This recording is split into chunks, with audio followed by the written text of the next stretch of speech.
Welcome back to Gun Totin' Minnesotan. Today I have a parka that I want to show off a little bit and just tell you about. I don't have an affiliation with Eddie Bauer at this point in making this video, but I think it's worthwhile, and so I want to tell my subscribers about it because I do get a lot of questions about cold weather material, jackets, parkas, that kind of thing. And here's something that works for me, a bigger guy. I'm 6'5". This happens to be a size large. Should have gotten an extra large just to give me a little bit more breather room and layer room, but as it is, it's a very good jacket. I can recommend it.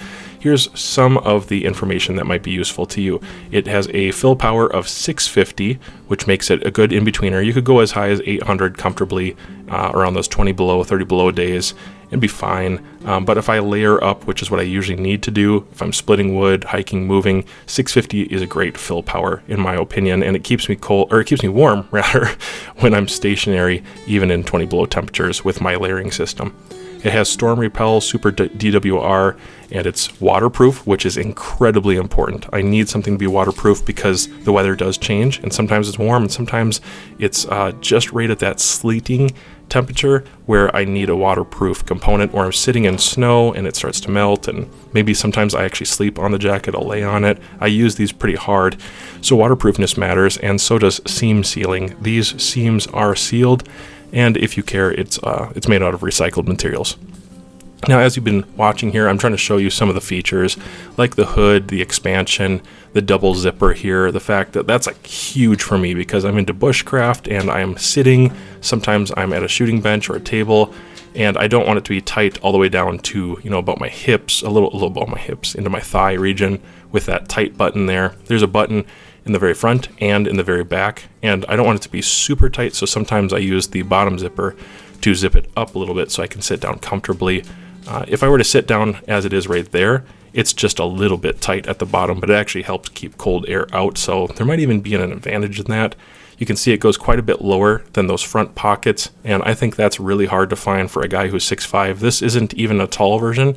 If you're taller than me, or you want one that goes down closer to your knees, you could get a tall version, and it will go very, very far down and cover quite a bit of your body. For me, this is exclusively like an outdoor hiking or bushcraft trip jacket or parka, and so I don't mind that it might look a little goofy because essentially I'm just trying to stay really warm.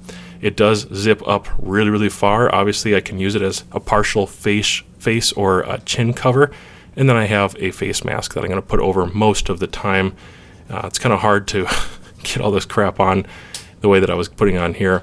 Pair of wool gloves, and basically that right there, I'm solid in 25 below without moving around a lot. One thing that was funny about filming this video is it's so cold that it screws with my camera, and my camera can't focus right. So I'm sorry that it's just slightly out of focus. It's so annoying, but that's what happens when it's really cold. I don't dare take my mittens off or my gloves off very long in those temperatures either, just because it's very windy. But these pockets are large. They're very good. They're not a replacement for gloves or mittens. They're not warm enough. The inner pocket on the sides does have insulative value to it, but it's not underneath the full insulation, nor is the chest pocket, and so they're not going to cover it for a replacement for gloves or mittens. I was just showing you I keep a lighter and a couple other things in mine. Typically I actually have plenty more in those, and you could store quite a bit in there comfortably without it being kind of bulgy or sticking out. I'm 240 pounds, and I find that this parka is just slightly tight with a size large. There is an inner pocket that I almost forgot to show you here. Inner pocket, those are important for electronics and getting it behind the actual insulation so it's not exposed to the cold, especially with my phone, which typically dies really, really fast in these kinds of temperatures. I like this parka, very, very much so. Highly recommend it. The zippers are high quality, the Velcro has been high quality, and I have found that, as you can see here, with the, right there, with that, I can actually cinch this down relatively tight, and I can keep cold air from getting up at all to the lower portion of my back, which is usually very obnoxious when you're sitting down. So it keeps me warm, and I always like to include inside the jacket one of these. This is a hand warmer. I've got multiple videos on electronic hand warmers, and they're not the main thing. The main thing is my jacket. I want the jacket to be high quality, but this is a nice extra and a good backup, and sometimes having a hand warmer like this Okupa one that I've got several reviews on, these can be a lifesaver when you're just not super comfortable or you have electronics dying and they last for hours and hours. And so go ahead and watch this video next. I do recommend the Parka.